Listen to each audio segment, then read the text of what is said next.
let me begin. This is TWSN. You ain't heard about us yet, well you better know now, because it's the place that it all goes down. Get up, let me begin. This is TWSN. You ain't heard about us yet, well you better know now, because it's the place that it all goes down. Shout out Young Swish. After a long hiatus, we want to welcome everybody back to another episode of State of the Jungle, the only live in studio dedicated Cincinnati Bengals show. We've been doing this now for over 4 years now, right? Yeah. Where we've been live from Indianapolis, live from the NFL Combine, breaking down all the latest Bengals news as it happens.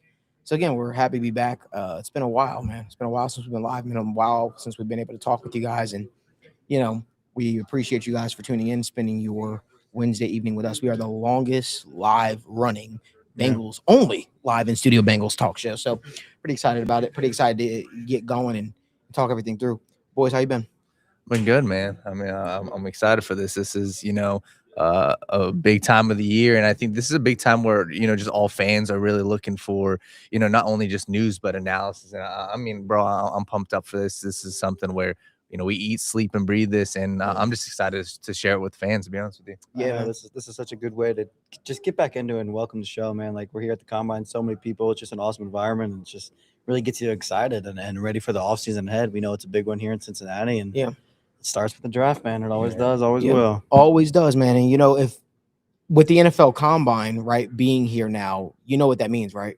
We're one step closer to War Room shows returning. Mm-hmm. I'm excited to be going into War Room with you guys, discussing it through, breaking down all our favorite prospects and debating our least favorite prospects. Because I'm sure there are going to be some prospects that we disagree on. I'm sure there's going to be some prospects that we agree on. That being said, again, we want to remind you guys that we are live on the Sitdown YouTube channel each and every single Wednesday at 7 p.m. Eastern time. Make sure you guys give this video a like, subscribe to the channel, turn on post notifications so you guys don't miss when we go live or upload content from the studio or from Indy. Let's go with some of the news today. Right, Cincinnati Bengals met with a couple of players, guys. Right, they met with guys like Peter Woods, expected. Right, Ruben Bain Jr., expected. Right, have some up and coming meetings that are going to be formal. Some of those meetings that we already discussed are formal. We'll kind of break down the ones that are more so formal because they've kind of dibbled and dabbled with some players. But some of the ones that I felt that were very, very interesting, or some Bengals fans might find interesting, is the Bengals met with guys like Keldrick Falk. The Bengals met with guys like David Bailey. Daniel, I know you have a list of players that the Bengals met with, guys like Danny Dennis Sutton. Who are some other guys that the Bengals met with? Yeah, those were, typically the biggest names. I think, looking at, obviously, Peter Woods, another one that was mentioned, that we did discuss was Caleb Banks. And, he was one of the guys that, and I'm sure we're going to discuss it, but the fact that the Bengals met with him obviously doesn't mean that they're going to draft him, but it shows that there's intrigue, and it shows at the end of the day, this is a position of need, and this is a position that you have to explore all options. So those are, the guys, obviously Keldrick Falk, especially when we look at these edge rushers. This is something where I feel like a lot of Bengals fans aren't really going there, aren't really fully touching the edge rusher spot, but it's something that you have to discuss because, you just drafted Shamar Stewart, but the fact that they didn't meet with Falk, the fact that they didn't meet with David Bailey, right? David Bailey is one of the most hyped up prospects. You got guys, of the New York Jets covering, David Bailey saying he could go as high as number 3. But the fact that the Bengals did meet with him, I think is interesting because edge rusher, there's the Trey Hendrickson conversation. Round 1 and round 2, I do think it's extremely important that the Bengals look to address the defensive line, and the fact that they did meet with these guys, these star players. These are guys that are potential franchise-changing edge rushers. Ruben Bain, David Bailey, Keldrick Falk. These are guys that I'm intrigued on, and the fact that the Bengals met with them, I think it says something about their approach to the defensive line. Yeah, I think it's always interesting. I never try to put in too much stock into the visits, especially at the Combine. A lot of teams meet with a lot of people, but it's still a fun conversation starter.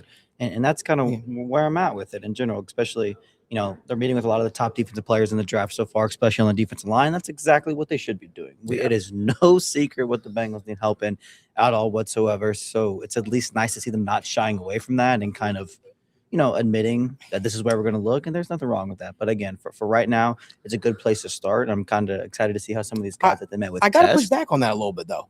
I don't feel like they're just meeting with everyone. I feel that the overall theme from people that I'm talking to is it seems as if the Bengals have been intentional with people that they're meeting with. The overall thing that I'm getting from this combine is, hey, they realize that they need help on every level of the defense, right? Secondary, linebacker unit, and even the defensive line. The defensive line being one that's the priority.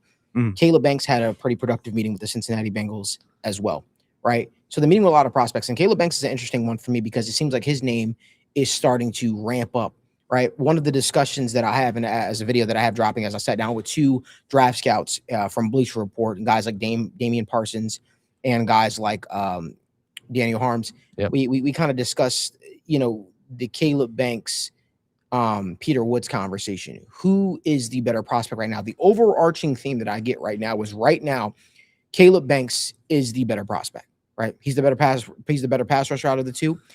But in the same sentence, I'm being told Peter Woods is probably the guy with the bigger ceiling, if you will, the higher ceiling out of the 2. And the question then becomes, where do the Bengals fall in between that, right? Yeah.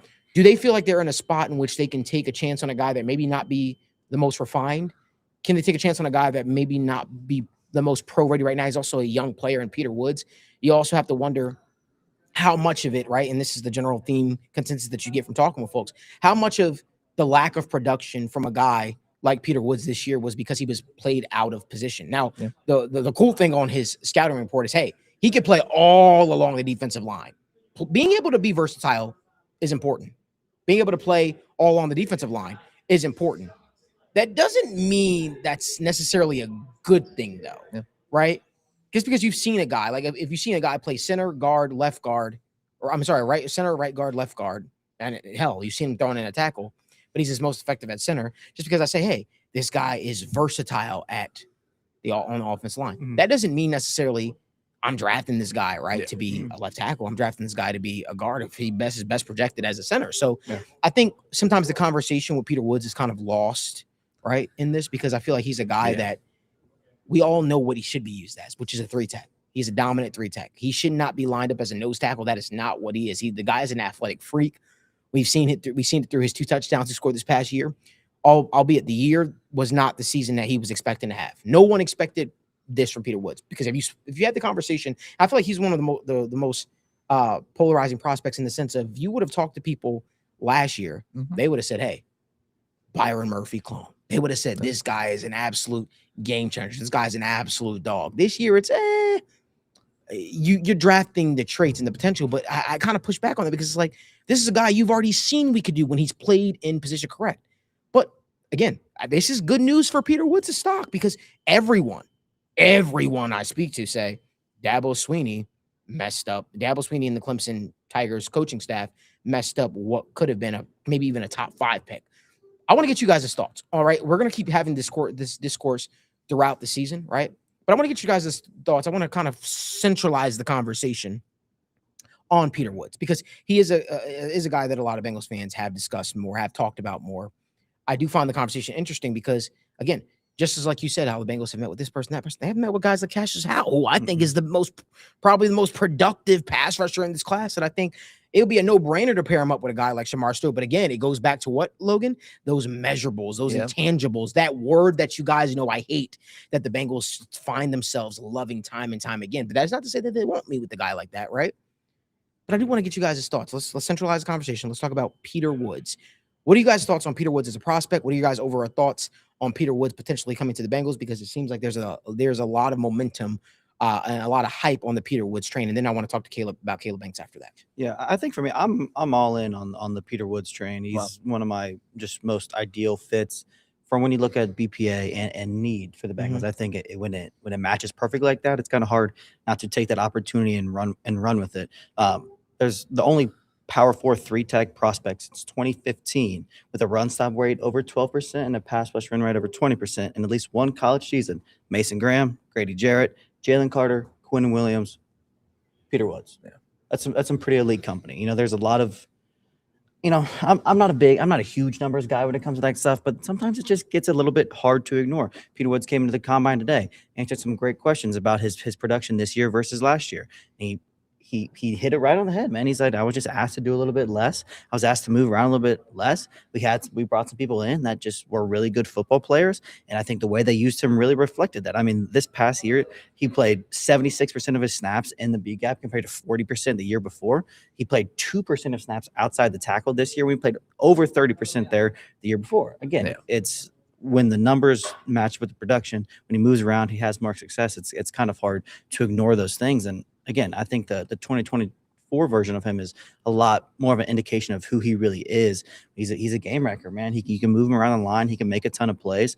And just, again, when the BPA meets your team needs, it's very hard for me to look elsewhere. For me, I'm all over Peter Woods at 10.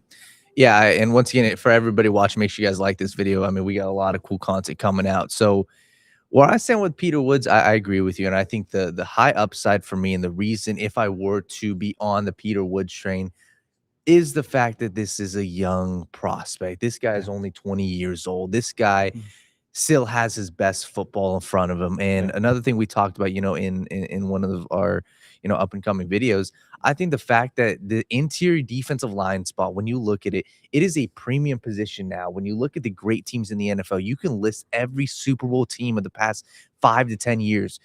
All of them had a dominant interior presence. The Chiefs with Chris Jones. You had the Seahawks with Byron Murphy and Leonard Williams. You had the Eagles with Jalen Carter and Jordan Davis.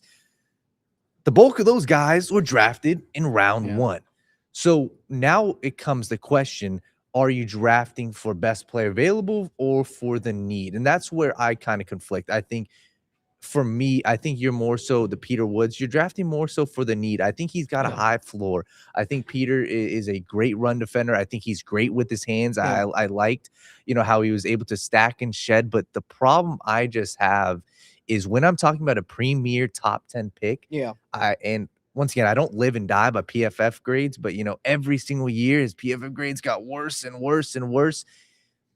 And I just didn't see a true dominating force like Leonard Williams, like Quinnen Williams. I went back and I looked at all these guys' film, Vita Vea, these guys who were drafted top 15 picks in defense tackle. I think there was a big difference, but I think that Woods has a high floor, and I do see the upside with him. My biggest concern is probably the fact that he is not a finished product, and I just don't know if this Bengals defense is willing to and is ready for a guy that isn't a finished product as a pass rusher. I think he is not the safest pick at number 10, but I do like Peter Woods. I think he gives you a high floor, and I do think if you're looking for a defensive tackle right now, you probably don't have any other better options because you're not going to go out in free agency and get a star. You're probably not going to go out and trade for one, which I probably would, right? Jeffrey Simmons, these are guys I would be interested in. But it becomes the Bengals question. How do you fill this hole? Are you willing to push it back another year, or do you just take the risk? And that's where the conversation is. If you feel the need to take the risk right now, you're probably taking Peter Woods at 10 because respectfully, in round 2, I like guys, and we will discuss them, like Lee Hunter. I like these guys a lot. But are they changing the face of your defense right away? Not like a top 10 pick. And Peter Woods, I'm really iffy on. He's not a surefire pick for me. I want to stay right there. Logan had brought up the Chris Jones, right? And so the next prospect that I'm going to talk about here is Caleb Banks. I asked the scout today. I said, hey, Caleb Banks, why is he suddenly, getting all of this chatter being the top 15, top 10 pick? And this is what was said to me verbatim today. And I was my jaw hit the floor, to be honest with you, because I'm curious to hear what our residential football coach and Logan Fulmer thinks about this. They said, well, you draft Caleb Banks because what if I told you can trade for Chris Jones today? I said, with all due respect, I'm not a scout. I don't see that. And I think that is an unfair category to sort of put him in. But just to let you guys know how out of control the discourse with some of these prospects become, especially during Combine Week. This is the level of where we reached. I was told today that Caleb Banks is basically Chris Jones. That's the prospect that he's going to be. Logan, what were your thoughts on that?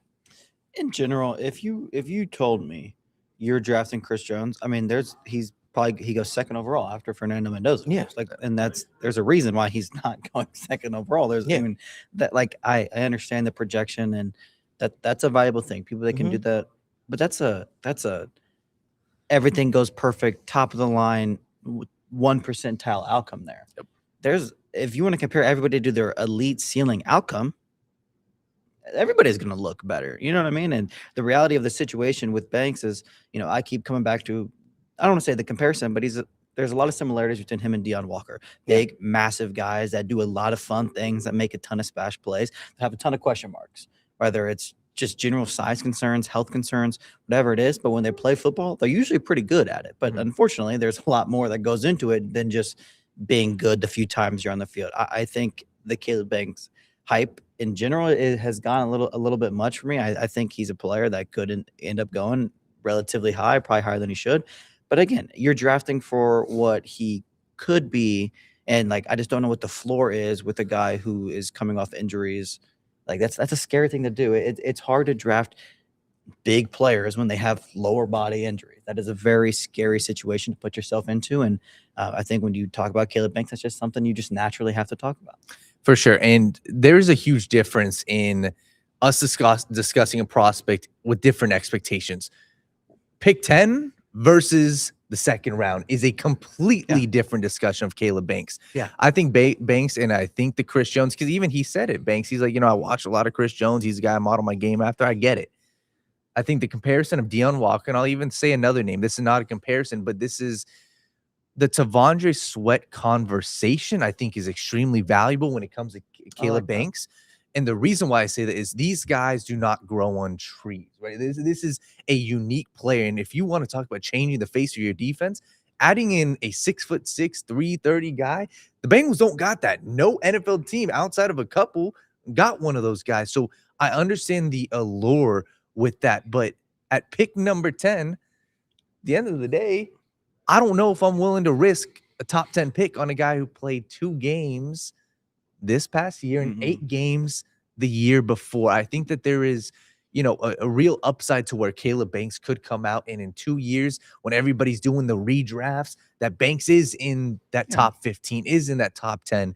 But for a team like the Cincinnati Bengals right now, it just doesn't seem like the right play for me. I think that there are far more question marks, and I think the risks outweigh the upside with Caleb Banks, because if we're comparing the two players, I do like Caleb Banks. I do think that Caleb Banks is flashy. I do think, that Caleb Banks can be a star, and it's the same thing we saw, right? Deion Walker with the Buffalo Bills, we saw how, he kind of jolted in as far as the pass rush, and you saw what T'Vondre Sweat did with the Tennessee Titans. But if we're talking about a round 1 pick, the expectation is that guy is going to be a star and is going to be a surefire guy. And I just think that there are far more questions around Banks for me right now, pick number 10.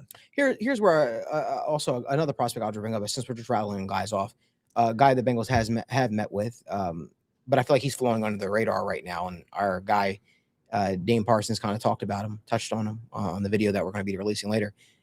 Christian Miller from Georgia. That's a prospect we're not talking about. He's not getting a lot of love, but he's going to probably fall anywhere in that 2nd, 3rd, 4th round range. Prospect I love. Violent hands, can rush the passer, has a lot of juice.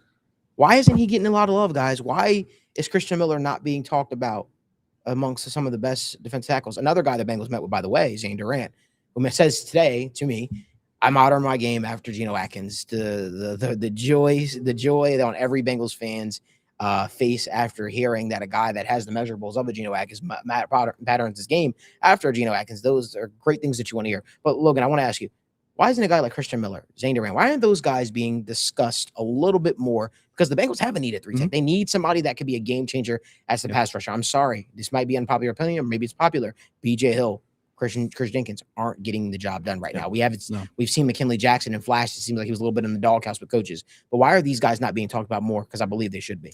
I think with Christian Miller, for me, I love Christian Miller. I think he's a back end of the first round kind of player for me. But I think with those kind of guys, it gets a little boring saying it, but it's just the box score watching production of the player.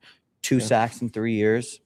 I mean, that like nobody's gonna look at that and be like, that's the player I want. Right. You know what I mean? Obviously, there's way more that goes into it because he's an elite run defender, 90 PFF run defense grade last year.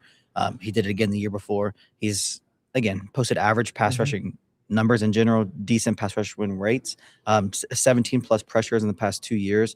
He's a really good run defender, and sometimes people just don't value that run defense very highly. But when you look at him, it's just a little bit different. He's not your stereotypical massively sized nose tackle from Georgia, you know, which is maybe by default that's why he gets slept on, because he's not of the Jordan Davises, he's not of the Jalen Carters, but he is a juiced up run defender with, you know, it sounds generic, but with the pass rushing upside. He's got the effort and he's got the athleticism to get there. And if you're going to tell me your floor is a very good run defending defensive tackle, like I'm all over that. Again, some teams might value that a lot higher, some teams might value that a lot lower, but for me, I'm going to appreciate a guy who's going to be in the middle of defense, playing with physicality, time in and timing in, and that's what Christian Miller does, and that's what he did for Georgia in the last couple of years. For sure. And I thought you broke that down great. And I think for Miller, for me, if we're discussing the Bengals, first thing that checks the boxes, I mean, big time program, played SEC, played at least, you know, started for the last 2 years.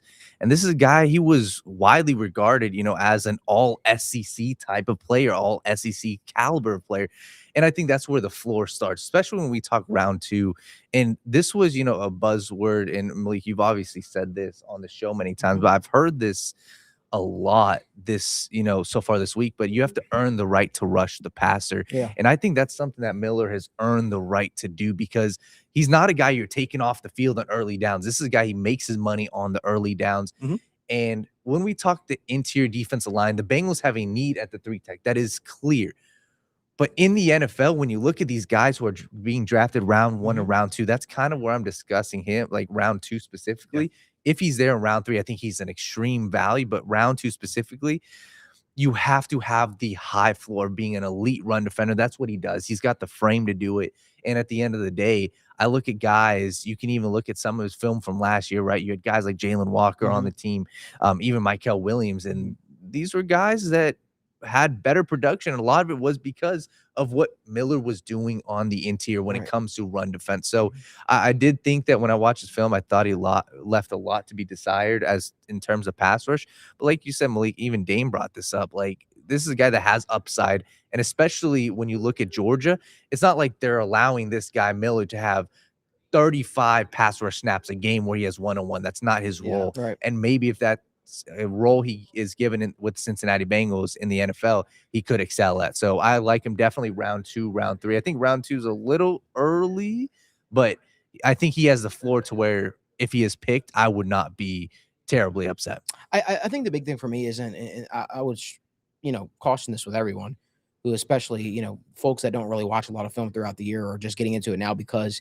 it is the NFL combine. Hey, there's a difference between watching film, right? And then there's a difference between studying film. And that's something that our guy Dame kind of preached the exact same thing that I talked about. And I think studying film can differentiate what you think a prospect could potentially become, right? Because it might not always show up in the numbers. It might not always show up in the stat sheet, the scoreboard, right? And I think that's where you differentiate yourself, right? So some of the other prospects, like Bengals met with Daniel's guy, Dennis Sutton, from Penn State, edge rusher, a guy Daniel's been high on for quite some time. Daniel, tell me a little bit more why you're high on Dennis Sutton. Where do you see him potentially fitting in on this Bengals defense if they were to go that route? Yeah, I think Dennis Sutton, this is a guy I've raved about, and you know, it's a cool, you know, experience. And once again, this is what we're here for. If you guys want to drop down questions that we can ask some of these prospects, that's what we do. I think I was really grateful that I got the chance to speak with him, because like I said, I watched this guy all of last year. I watched this guy in the bowl game. So for me, a quick breakdown is this is a guy who flashed last season.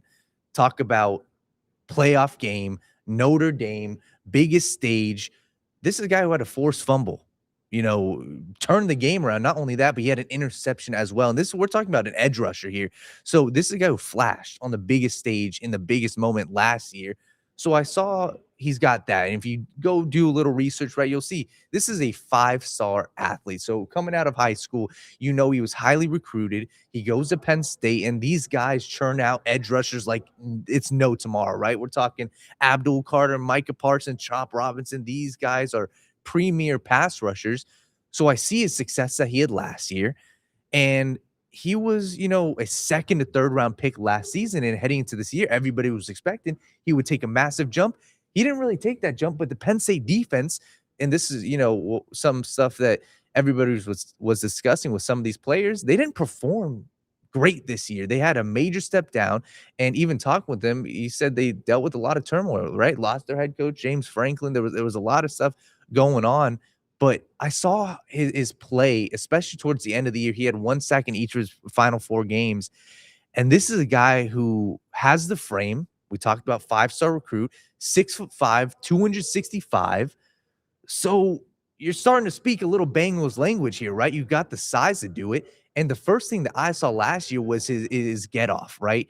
He's not explosive like Chop Robinson, but he's still got an extremely quick first step. And for me, I think his speed to power is where he really makes his money. He's not like Chop, where it's a 3-step and he is bending around the offensive tackle, but it is a speed to power. And you can tell this dude is 265. He's got long arms, and he was just productive last year, and especially this year towards the tail end, he was productive. I think that it all lines up perfectly. If we're talking round 2, round 3, this is a guy I'm taking a shot on. And I really struggle to see how, this is not on the table in round 2, because the floor of an elite athlete, a guy who was productive and a guy who actually finished plays, I'm sorry, I'm all over him. And I understand there's some concerns, right? He doesn't have the greatest bend.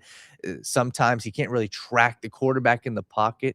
But I think these are all things that you can work with in round 2 for a guy that splashed, has the size, has the star power, and I really am a big time fan of him. Yeah, I like Sutton in general. I don't honestly have too much else to add. I think you really hit the nail on the head when it comes to him. Just a long, lanky, twitched up edge rusher, which of course they go to Penn State. Like you said, that's just what they do. Like, he's a very stereotypical Penn State edge rusher. Their whole defense wasn't great this year. Nope. So it's one of those things. We were very excited about him last year, and then he ended up going back to school. Again, maybe he regrets that a little bit, but the talent's there, the upside's there, the athleticism is there. He checks a lot of boxes. Just unfortunately, sometimes the way your season goes as a team is going to affect your play and your production. And I think that's just kind of what happened with him this year. But I think he'll be a pretty decent NFL player. Yeah, regarding some of the questions in the comment section, somebody asked about Emmanuel McNeil Warren. He'll be here Thursday. We'll get a chance to speak with him. Logan, I'm gonna get your thoughts on him as a prospect. Yeah, in general, I kind of like that safety grouping in that second round range. But then you're like, I don't know if they're really gonna make it to 41. And him, Thieneman, I think Halsey will be there. But I think those are the two that you're kind of hoping last to 41. And it sounds like a cop-out, but they kind of have just produced Toledo has produced a couple solid NFL players in the last few years, and he's another one. Don't look now, Toledo. Only up and up, huh? I mean, Quinyon Mitchell, obviously this guy just flies around, and he's like your stereotypical safety. Like, when you think of a good safety, you think of a guy that just flies around the field, hits people really hard, and makes plays. And that's really just what he does. He's a great run defender. He's got great coverage grades. Again, I won't like question the people who bring up the fact that he played at Toledo. I mean, we all love some MAC action, but like at the end of the day, obviously it's a different brand of football, but it is very nice that when you watch these people and they still stand out in the way they do, they still assert their dominance in the way that they do. And that's what he's done throughout his whole career. I mean, when you post a 92 coverage grade at I don't care what level of football you're playing at, that is a really, really, really, really, really impressive feat. And when you combine that with the fact you have elite run defense grade numbers several years in a row, like there's just, the only question is going to be the talent of competition he played. Some people put in more stock in that than other, but what he has strictly put on film is impressive and is something that a lot of teams will like. Will that get him into the top 50? Maybe that's rich for some people. I think he'll be gone early round 2. I could see somebody taking the flyer on him late in round 1. But again, just a fun, really stereotypical safety that flies around and just kind of likes to hit people. Yeah. I want to get to Landon Van Steen's comment, thoughts on Ruben Bain. Did the Bengals meet with him? Yes, the Bengals met with Ruben Bain. That was probably the most expected thing, I would say. I would say that the general consensus that I'm getting from the combine is there seems to be there's some folks that are overthinking the Ruben Bain conversation. Yeah. Especially with the reports coming out that, hey, he's not going to be participating really in any drills at the combine. I will say this, listen, we do this every single year with prospects. We start to ignore the game tape We start to ignore the prospect that we know they actually are. We get to the NFL Combine week and we kind of throw all that out the window because we're like, oh, the measurables, oh, the size. And one of the first questions Ruben Bain was hit with today was his length, right? Mhm. Put all that aside. Let's talk about his production because this is a guy that found a way, right? Same thing with Cassius Howell. This is a guy that found a way to still produce even with all of the limitations or quote unquote limitations. But really, like, I guess who's the person to dictate that, right? Yeah. Because like if you're still able to produce at a high level, and not just produce, dominate at the college level. Well, I think that I don't know. I feel like Ruben Bain's skill set will translate just fine to the NFL. I do wonder how certain NFL teams will use him compared to some. I wonder will some try to move him inside. I wonder because I feel like he's a freak. He can move all along the defensive line. I pray people overthink this. I pray people don't believe that this guy maybe skill set translates to the NFL for 9 picks. I pray that he falls to the top 10 pick because I feel like it will be the easiest pick in the Duke Tobin potential era outside of the Joe Burrow pick. That all being said, I think Ruben Bain is a phenomenal player. I think that I am not going to overthink this. I think that Ruben Bain has shown us who he can become. I love what Sparks scouting, my guy, Bill Sparks. It's good to see you, brother. It's good to see you in the comment section. Hope you're doing well. He says, Ruben Bain equals Brandon Graham. He's a top 7 player in this class for me. He's going to be a 10 to 12 year starter in the league. His pattern of game around his deficits. I agree. And I think the same thing with Cassius Howell, right? I think Cassius Howell's found a way to win with these limitations. So why do we then get to this week and we say, hey, you know what? We're gonna allow the way that you answer questions. We're gonna allow the way that you test. We're gonna allow the way that your measurables come in, pretend to shock us, and we're just gonna ignore the game film. And that's how, guess what? That's how bad teams are bad. Not saying the Bengals do that at all. I'm just speaking, probably going off a little bit too hard on here, but I just think that and Landon Van Steen said, I wonder if the Bengals would take him with his length. I actually think Ruben Bain is probably the one anomaly that they probably would draft. Well, and you said the length. I mean, at the same time, respectfully, what I'm pretty sure, Trey Anderson, like obviously wasn't drafted, but I don't know if that's one of the end all be all. Most productive free agent in Bengals history, easily. The best free agent in Bengals history, easily. Completely. Not even not even debatable, to be quite honest, right?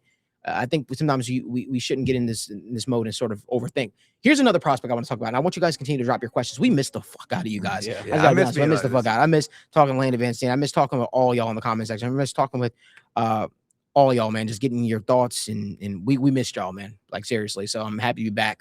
This provides some type of normalcy to us. I want to discuss the one guy that they're saying is a can't miss prospect. The one guy that no scout has anything bad to say about, even when I asked them to give me the negatives. More so just said what he is not just your traditional to do per se, but it's not really anything bad. Let's talk about Caleb Downs. I'm sure Caleb Downs' answer tomorrow is going to be, I think it's tomorrow, or maybe the next day. It's tomorrow. It's tomorrow. It's, hey, I met with the Bengals. I'm expecting that fully. I don't even care about that. I don't even want to ask that, right? I want to ask him, what are the areas of his game that he needs improvement? Because everyone's talking about him. I see some can't miss prospect. I talked to some scouts. They say, listen, while I believe he is a prime prospect, he's a guy that, and this was said, and I'm kind of giving away, I'm kind of giving away some tidbits of what was said in that video, but hey, he's a guy that can come in and immediately cover any tight end that you ask him to cover. Man-to-man coverage, man up with it. He's a guy that can play down in the box, a guy that can play deep, deep part of the field. He can do all those things that you ask him to do. He wasn't necessarily asked to do that because his skill set ranges so wide. Yeah. And I was like, okay, well, for a team like the Bengals who need a pass rusher, where do you think that fits still? Yes, 100%. He would give guys like Myles Murphy, guys like Shamar Stewart, more time to get to the quarterback. My ears perked up. Why? Because the Bengals have struggled guarding the tight end position for the last 4 years, maybe even longer, right? It's a position that they just have not mastered. The only time they came even closer is when Trey Flowers was here. Yeah. Now you've got a spot where a guy like Caleb Downs, who everyone's talking about like he's generational, but to be clear about generational, right? Be clear about a player that everyone's saying they're so high on, he has no real weaknesses because he can do anything that you really ask him to do. Mm-hmm. They still think that Kyle Hamilton was a better prospect than him, right? They still believe that there have been other safeties that have come out that have been quote unquote better prospects than him. But right now, out of this mold that we're looking at, this mold we're talking about, and they think that he's better. They think that he's some of the best guys. He's right up there with that class, right? Just a step below that guy that I just named. So at the end of the day, I guess where I fall with the Caleb Downs conversation is, do you guys see Caleb Downs as a can't miss prospect? Would you guys spend the top 10 pick on Caleb Downs? let's say with a guy like Peter Woods on the board, because honestly, that is a conversation realistically that we could be having in April. And I want to get very, very down to the nitty gritty of these shows and discuss. MB said, Caleb Downs ain't freaky enough. Gerard McCoy is the best prospect. Oh, okay. I want to talk this through. Logan, you seem like you have thoughts over there. I don't know where you're going to lean, but I'm very curious to hear. I think when you're looking at just Caleb Downs as a prospect, he's awesome, man. I mean, like, I think a lot of things that people are saying about him, like, are true. There's not a lot of holes in his game. He lives around the ball. He makes plays on the ball. He can cover. He can play in the slot. He can do a lot of things that you really want from a modern day NFL secondary player. Yeah. You know, I think if you're really, really, really, really nitpicking him a little bit, you would probably go to his ability as a true free safety. And again, this is a very, very, very, very, very nitpicky situation, but he's probably not the ideal, deep safety, just covering the field, center field kind of guy, which is more so of what the Bengals need. But again, that doesn't matter because he is such a good football player in all these other areas that makes up for it. The thing for the Bengals that is the conversation starting point for me is that you are obviously trying to win right now. Obviously, Caleb Downs makes you a better football team right now. But if in the situation Malik presented, you got Peter Woods and you got Caleb Downs. First off, loaded safety class in the draft, loaded safety class in free agency. If you're really worried, like, as putting your resources into making the best football team for the next couple of years, there's a good chance it's not by drafting Caleb Downs, just because there's so many other quality safety prospects, free agents that you can get out there when time and time again, we don't have a defensive tackle. Right. I would say Caleb Downs is probably a slightly better prospect to me than Peter Woods. Right. But I mean, Peter Woods he fills a need, a major significantly higher positional value and a great need as well. Again, it's tough if you're really looking at that from because those are premium positions, right? That the league pays for. Three tech, a dominant three tech. One conversation that I find very interesting is that safety conversation. And, another guy that people are raving about, people want to know more and more about, is Dylan Diamond. People want to talk about him, right? And there's another guy that I absolutely love, in Bud Clark, TCU, safety, nickel. I know the Bengals re-signed him, but I still think the Bengals have a major need at the nickel spot. I think Bud Clark would check a lot of a lot of boxes. I think he's a guy that you could mask at safety. He's a guy that could cover tight ends. He's a guy that could cover slot receivers. He's physical. They said Bud Clark's biggest skill set is his instincts. The only part that he struggles with at points in time is he overthinks out there. I think he's going to tear it up at the combine. I think he's going to play himself in probably in third round, maybe even second round. I think so too. Conversations. I think Bud Clark is a guy that I would love to see with the Bengals because I think he would give the Bengals a true ball hawk threat. We're not talking about him, obviously, first round, not even second round, really, but per se. But I say that because you could theoretically come away this draft with a guy like Peter Woods, Dylan Diamond, Bud Clark. That is a scenario that I would be very, very in favor of. I think when it comes to a pure and utter team building perspective, it is so much easier to build a good team around Peter Woods than it is a safety. Yes. And again, does that mean I would draft Caleb Downs or Peter Woods over Caleb Downs? I truthfully don't really know. But if you're really looking at it as the quickest way to field the best possible team, I believe it's by drafting Peter Woods. If you go out there and you draft a Caleb Downs over a Peter Woods or over a Ruben Bain, if he were to fall for some reason, right? You are giving a nod to McKinley Jackson, Chris Jenkins, and BJ Hill, saying these are guys that we're rolling with. That is a scary prospect for me, to a degree. Yes, that is a scary. There's some prospects, but no, I'm saying it's scary because you then play in the waters that, hey, there's a chance that those guys might not fall because then we're talking about the overdrafting territory, right? Yeah. We're talking about the potential overdrafting territory, and you don't want to really be in that spot, if that makes sense. The spot in sticking with where you are, Malik, and where I fall, I think if I'm in their shoes and if I'm taking Downs over Woods, in my opinion, I am saying that I don't think Woods is a top 10. I don't think that he can be a star pass rusher. That's what I think that would say. Because if you you're not saying that. You're saying that's what I think. If their assumption would be. Yes, that has to be the reason. Because I agree. If you believe, and this is the Bengals, if they believe that Woods, and this is the same conversation I had with Walter Nolan last year. If you believe he can develop into a star pass rusher, you take him. Yeah. And I think that's what I fall in the conversation. That's what I agree. And because Malik, that is a scary proposition. Because if you go into the draft not addressing defensive tackle, when you say Chris Jenkins, BJ Hill, that is not a playoff. That is not a Super Bowl defensive tackle room. Right. That's not. Not So even close. Right. Yeah. Didn't get a chance to talk about guys like Kamari Ramsey, Yes. right? There's a ton. There's a ton of safeties in this draft. Safeties. There's a ton of safeties in the Yes. draft. My favorite. agency. I know it's There's a not popular. ton. Caleb Downs is probably the consensus that everybody should be going with. I get it. My favorite, because the first ability that I like to see from a safety is closing speed. I want to see your closing speed, and then your instincts. Bud Clark to me just checks all those boxes, but I don't want to just pigeonhole him in at a safety because he's also a guy that I think can play nickel, and I think he would. Somebody said he's a Reggie Nelson clone, just bigger. The guy just finds the ball. He's a magnet. I know that term gets thrown around loosely, but 15 college interceptions, that's not by chance. No. Leader, right? Leader through and through. You know the kind of player you're getting. He's coachable. That's one thing that I asked some of the scouts here today at the combine we spoke with. They said, hey, at the Senior Bowl, when he made mistakes, he would go and he would ask questions. We pay attention to body language. You know, some people just think the scouting combine is just to see how fast they ran or how they did one-on-one actions. And it's not about that. It's also see how coachable you are. Yeah. They can tell through those events how you respond to situations, and they can correlate that to, well, how will you respond to situations when you become a pro?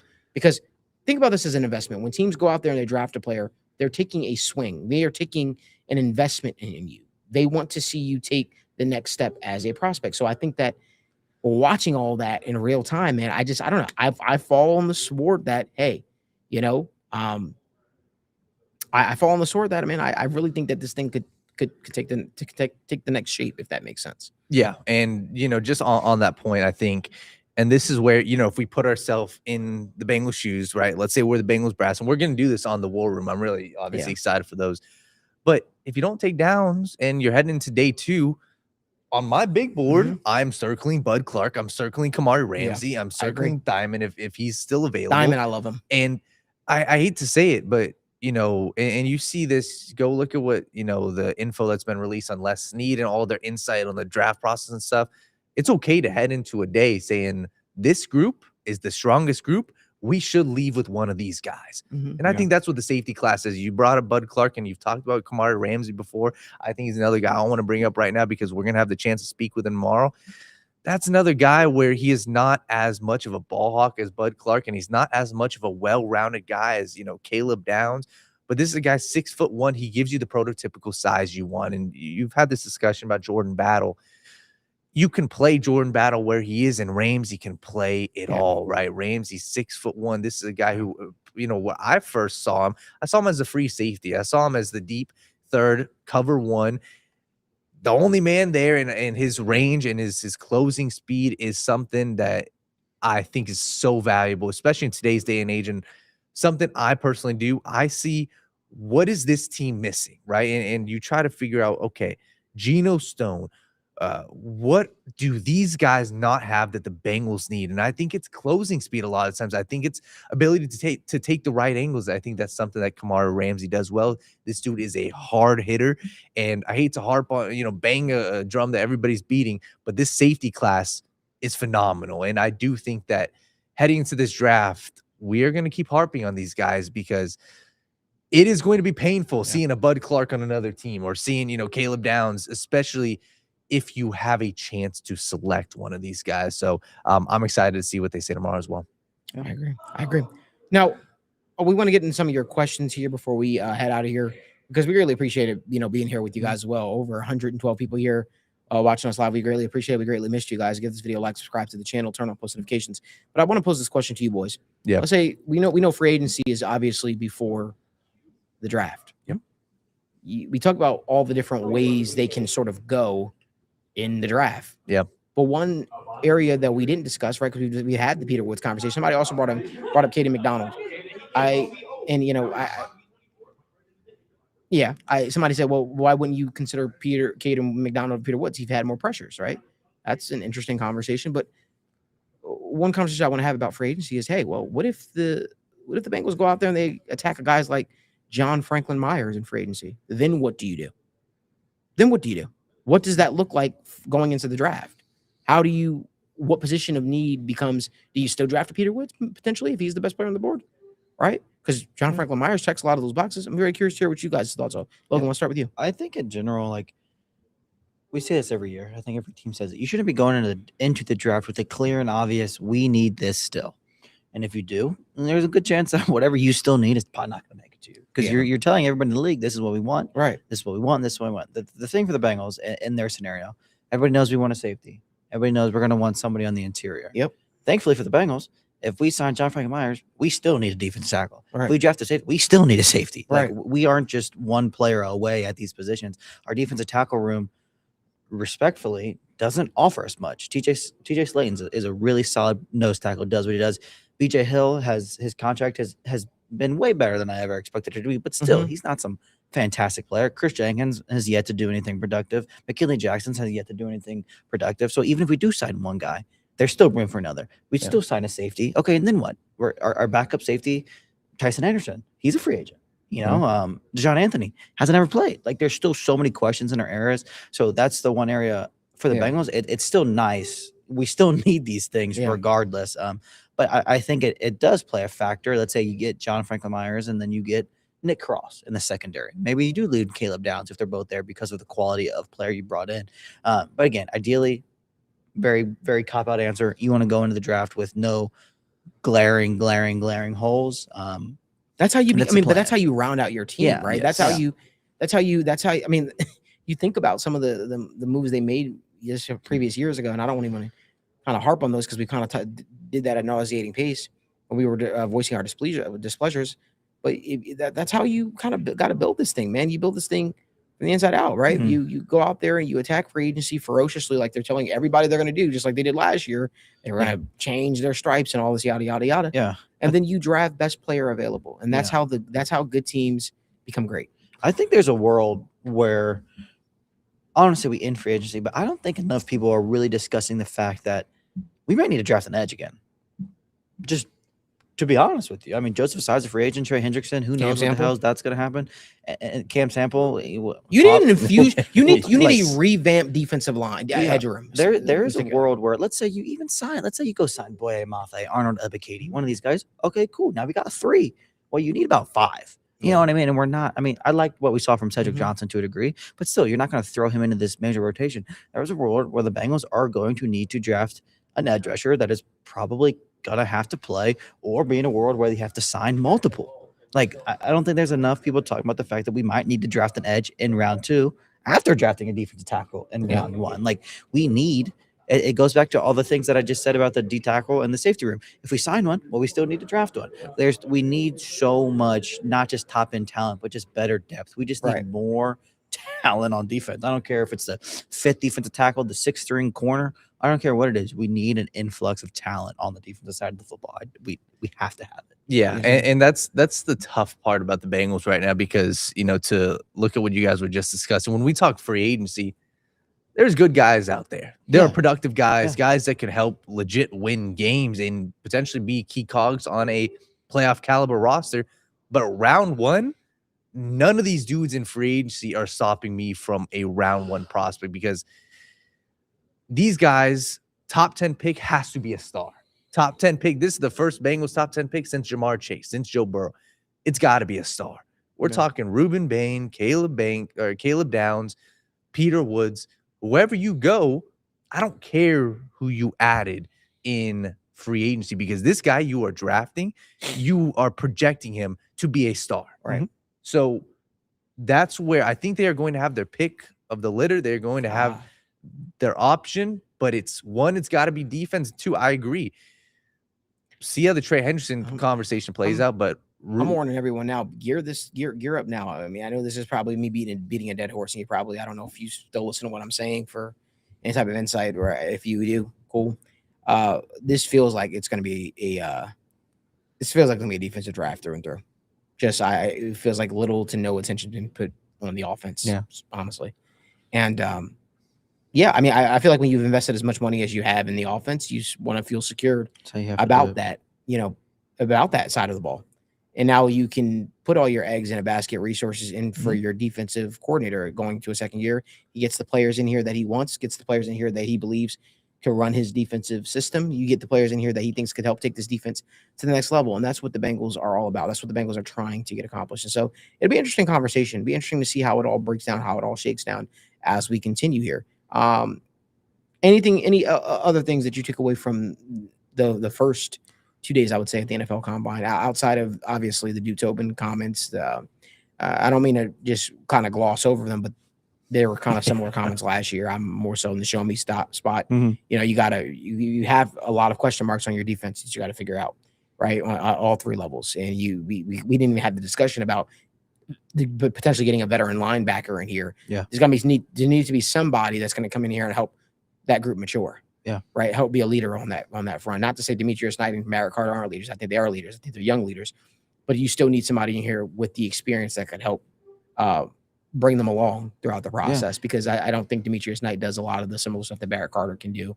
But I think Barrett Carter has a chance to be a freak. But Logan, No, I was just gonna say, I mean, I believe Sonny Styles said he been with the Bengals, right? Yeah, he That's did. something we didn't really consider either. Yeah. I mean, like, at tennis, I agree, but you know, at the end of the day, I think that's still something that they Freaky, yeah. probably will consider to Yeah. a degree. Yeah. He's a freaky player. love it, but yeah, he's a freaky player, man. He's fast. He's physical. He's all that. He's He everything does that you want. But do they use him correctly? you can say that about a lot of people here. Unfortunately, that's a scary part because Al Golden, I think, even said something today about how he continues to love versatility and do all these things, which I do too. I think that it's a fantastic thing to have, but we didn't really show the ability to use it very well last year. And I know it's not necessarily his group of guys. It was his system, but it's not, it's not his crop. It's not his guys that he's choosing. He's selecting to, kind of be those versatile pieces. But that's a good thing to hear, but it's also a dangerous thing to say, because if you can't do it right, then you're going to put yourself in a lot of stupid situations. I feel like for a while there last year, he unfortunately put himself in a lot of stupid situations, dropping some edge rushers constantly into the passing lanes a ton.